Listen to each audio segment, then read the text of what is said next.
Well, howdy YouTube, Bear again, and it's another day on Route 66. Yeah, it's another good day. Today we had a good day. We went all the way from Tulsa, came here to Weatherford, Oklahoma. On the way, let's see, this morning we stopped at the Route 66 Harley-Davidson in Tulsa. Did that. Everybody got to do some shopping. It was a t-shirt shop. Well, not shop, t-shirt stop, I should say. Everybody stopped and got a Route 66 Harley-Davidson shirt.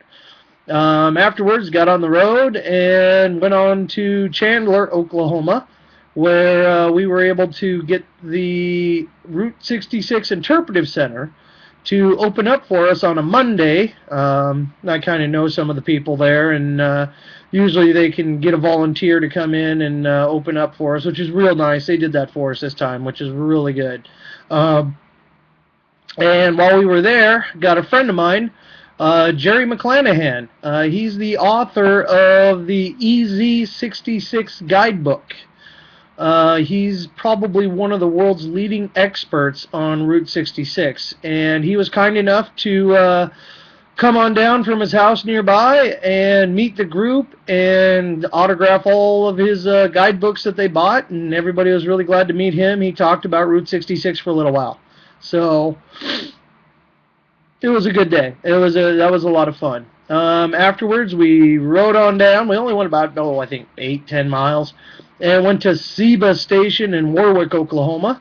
Stopped at Seba Station, where we took a look at some classic motorcycles. It's an old gas station on Route 66 and machine shop and auto garage, but it was abandoned for the longest time. Then a few years ago, a fella bought it, and he has a big collection of classic motorcycles.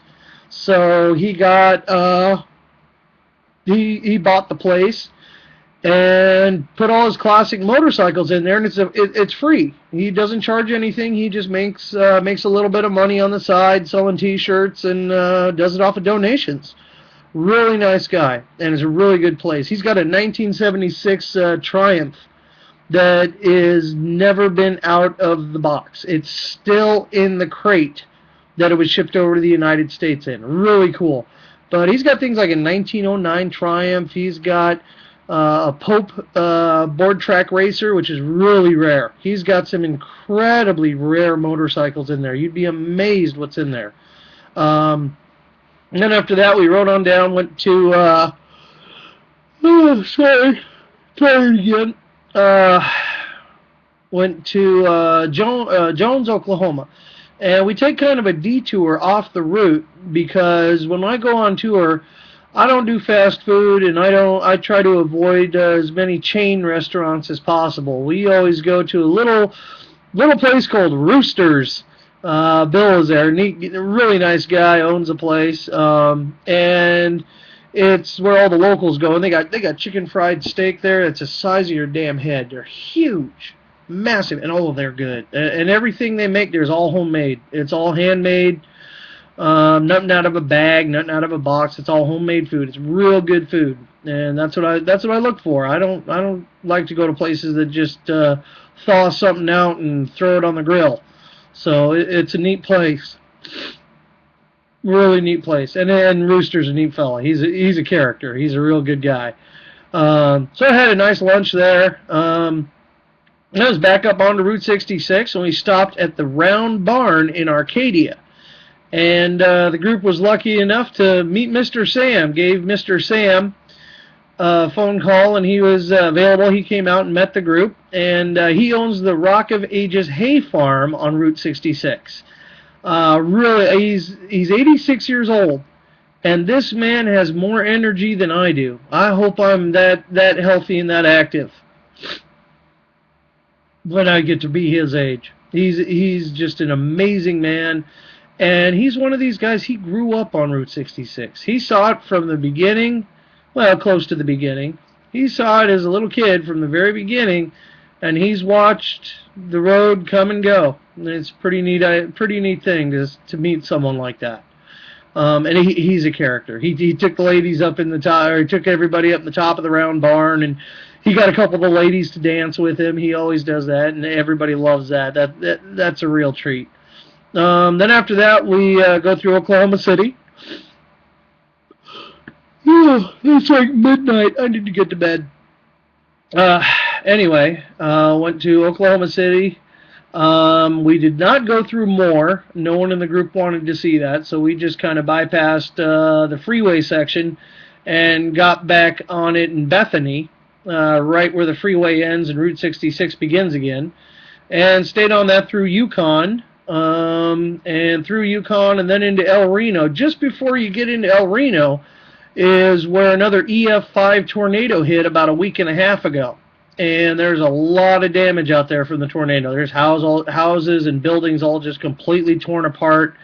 It was about 2 miles wide that just tore the place to hell.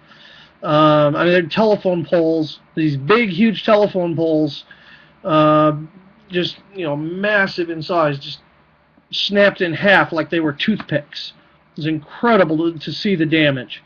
My you know, hopes and prayers are with the people of El Reno. They are recovering. They're cleaning up. While we were there, they were cleaning up and just getting life back to normal. There's crews all over the place working on all the electric lines. So it's pretty amazing to see. And then we stopped there, fueled up at one of the few gas stations that was actually operational. Then it was back on the road and went through El Reno. And then we took the old road, what I like to call a chiropractor road, because by the time you're done with it, you need a chiropractor. It's the longest remaining stretch of the original 1926-1935 alignment. This alignment was actually 1933. But it's one of my favorite bits. It really typifies what Route 66 looked like before it was expanded and made bigger and everything. It's a great ride. So we went through there. We stopped off at the Cherokee truck stop on the way because they've got some buffalo, which is the state animal of Oklahoma.